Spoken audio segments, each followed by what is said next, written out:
Assalamualaikum warahmatullahi wabarakatuh. Guys, selamat berjumpa lagi. Kali ini kita akan bahas lebih detail tentang periodisasi umat Islam.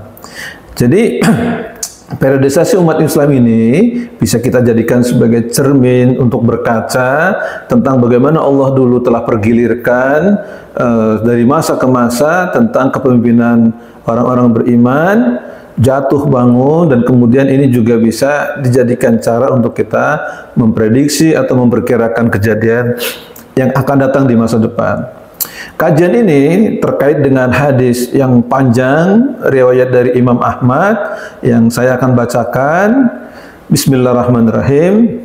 Takunun nubuwwatu fikum masya Allah, an takuna thumma yarfa'uha idza sya'a ay yarfa'aha. Summa takunu khilafatun ala minhajin nubuwah fatakunu ma sya'allahu an takuna thumma yarfa'uha idza sya'allahu ay yarfa'aha.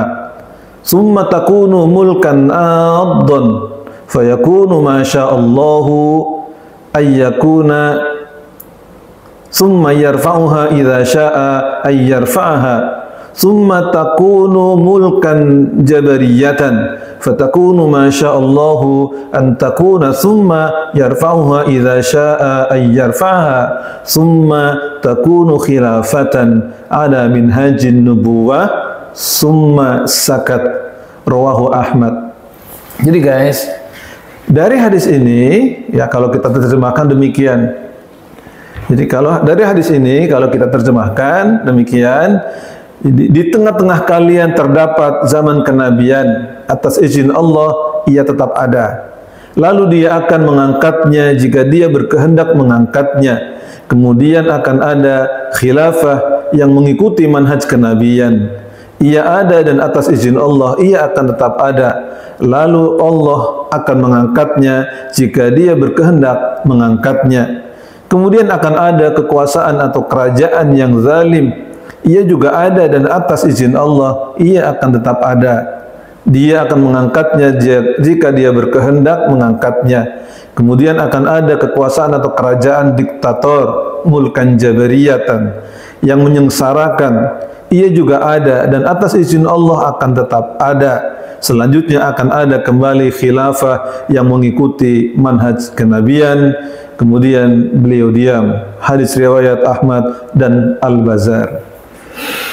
Dari hadis ini, guys, kita kemudian tahu bahwa Allah seperti ingin mengabarkan lewat nabinya bahwa masa kehidupan dalam kekuasaan orang-orang beriman itu akan terbagi menjadi beberapa tahap. Yang pertama adalah masa kenabian, di mana Allah utus para nabi untuk mengajak kembali manusia kepada nilai-nilai kebenaran.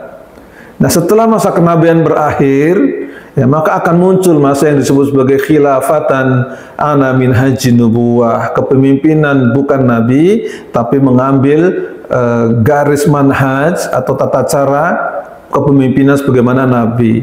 Kemudian setelah itu akan muncul masa yang disebut mulkan adon, yaitu kekuasaan atau raja-raja yang menggigit. Ya, di sana ada kezaliman tapi masih berpegang teguh dengan perundang-undangan Islam, yaitu Al-Quran. Nanti setelah masa mulkan adhan akan ada yang namanya mulkan jabariyatan, itu kekuasaan diktator, di mana kemudian kaum muslimin secara umum hanya menjadi objek penderita dari kekuasaan yang diktator tersebut. Tapi di bagian akhir Rasulullah sebutkan, ya, bagian yang keempat, bagian yang kelima, maka nanti akan ada khilafatan ala minhajin nubuwah. Kemudian Rasulullah diam.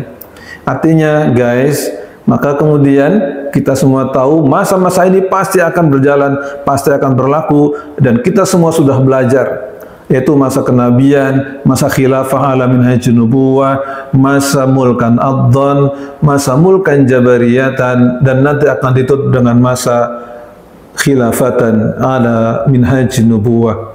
Insya Allah nanti kita akan bahas satu persatu.